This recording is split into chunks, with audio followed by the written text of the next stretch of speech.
Hi friends, నా పేరు మంజునాథ్ అని. నాకు ఫేవరెట్ అయిన ఫుడ్ ఇది బిసిబెలాబాత్.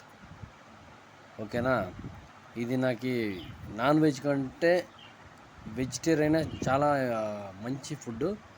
నాకు చాలా చాలా ఇష్టమైన ఫుడ్.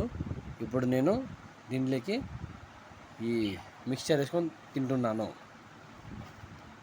చూడండి, ఇలా వేసుకొని పక్కన పెట్టేసి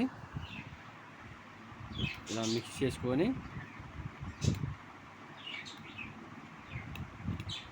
బాగా మిక్స్ చేసుకొని బిసిబెలాబాత్ అనేది ఉడుకులోనే తినాల. చల్లారని తింటే అది బాగుండలేదు. ఇలా వేసుకొని ఇప్పుడు ఒక స్పూన్ టేస్ట్ చేసినామంటే ఎమ్మీ ఎమ్మీ చాలా బాగుంది ఫ్రెండ్స్. మీరు టేస్ట్ చేయండి.